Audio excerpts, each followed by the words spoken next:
Good morning, amigos. Have I got a story for you? It's called Skippyjon Jones by Judy Schacner. Every morning, Skippyjon Jones woke up with the birds. And this did not please his mother at all. "Get yourself down here right now, Mr. Kitten Britches," ordered Mama Junebug Jones. "No self-respecting cat ever slept with a flock of birds," she scolded, "or ate worms, or flew, or did his laundry in Mrs. Doohiggy's bird bath." The lecture went on and on as usual. "You have got some serious thinking to do before you leave this room, Mr. Fuzzy Pants," said his mother, "about just what it means to be a cat. Not a bird, not a mouse, or a grouse, not a moose, or a goose, not a rat, or a bat.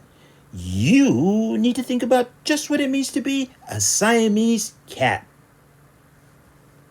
And stay out of your closet," she added, closing the door behind her. But once he was alone, Skippyjon Jones began to bounce and bounce and bounce on his big boy bed. "Oh, I'm Skippyjon Jones and I bounce on my bed. And once or six times, I land on my head." On his way back down to earth from a gigantic big bounce, Skippyjon Jones shot past his bedroom mirror.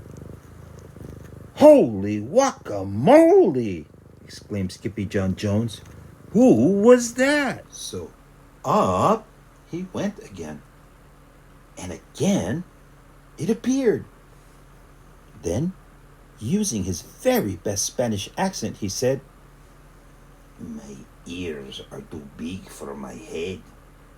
My head is too big for my body. I am not a Siamese cat. I am a Chihuahua."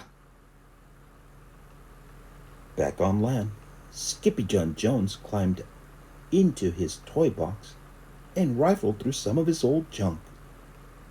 After, he put on his mask and sword and climbed into his mouse.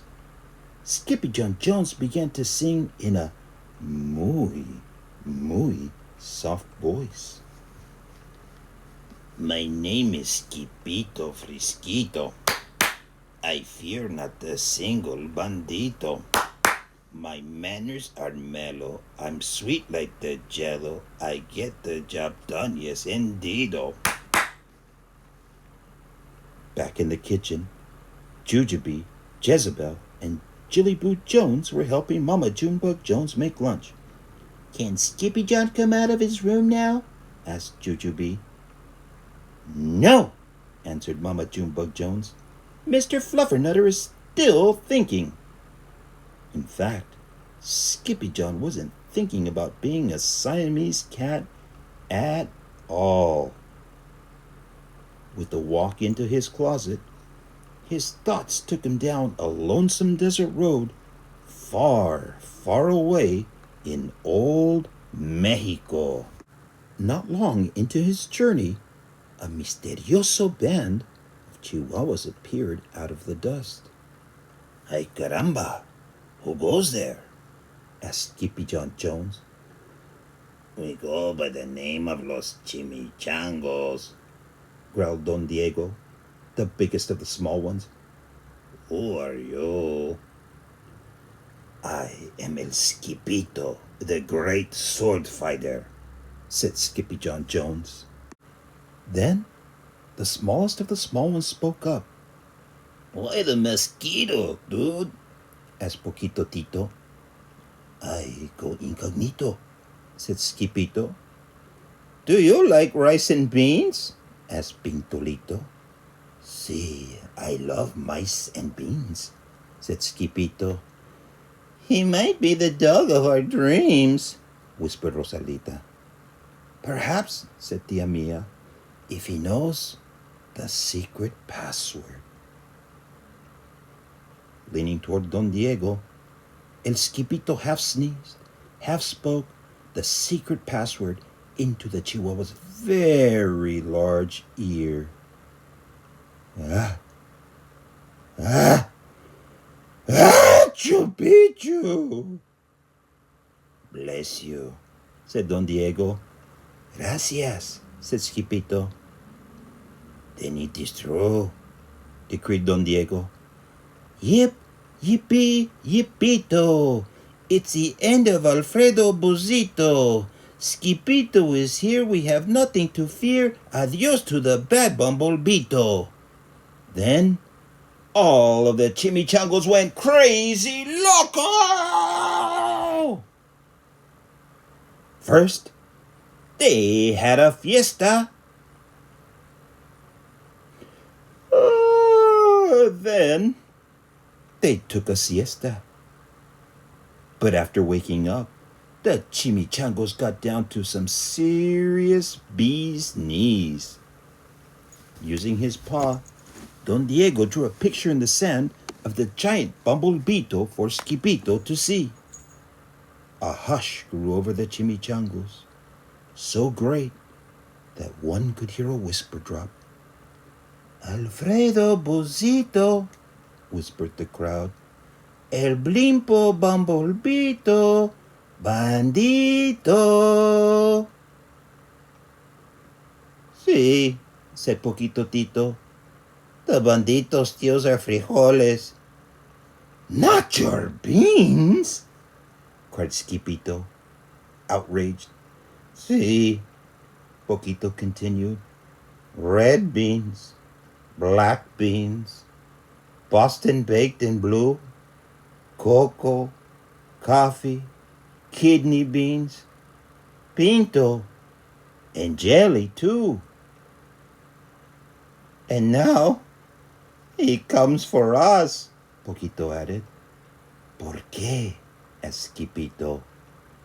Because we are full of beans too. Then Don Diego stood tall, and in his most somber voice he declared, Yo quiero frijoles. Huh? asked Skippito. The dude just wants his beans back, said Poquito Tito. And you are the dog for the job. Me? asked Skippito.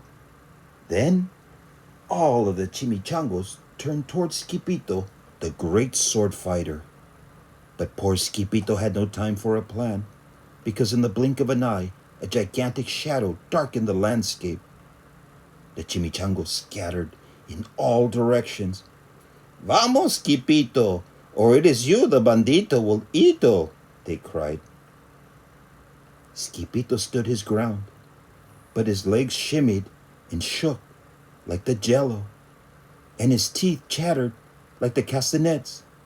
Then, in a muy soft voice, he said, My name is Skippito Frisquito. I fear not a single bandito. But Alfredo Buzito flew straight for Skippito until the bean-eating bandito hovered only inches away from the great sword fighter's face. Holy frijoles! cried Skippito as he thrust his sword in the air. But back at home, there was such a ruckus coming from Skippyjon's room that Mama Junebug Jones and her girls just had to find out what was going on. They raced down the hall to Kitty Boy's room. Bangito, crashito, papito, Skippito. Then out flew Candy, beanbag doggies, and the Kitty Boy with his birthday piñata on his head. Skippyjon Jones! Everyone cried. Hola, muchachitas, he said in a muy soft voice. Mama Junebug Jones lifted up Skippyjon and covered his head with furry purry kisses. What am I going to do with you, Mr. Cocoa Pugs? She scolded. That night, when he was supposed to be going to sleep, Skippyjon began to bounce and bounce on his big boy bed. Oh, I'm Skippyjon Jones with a mind of my own. I bounce on my bed for hours. I know I'm a cat, but forget about that. Say good night, Skippyjon Jones, called his mama. Buenas noches, amigos, said Skippyjon Jones. Hope you enjoyed that story. I know I sure did. See you next time.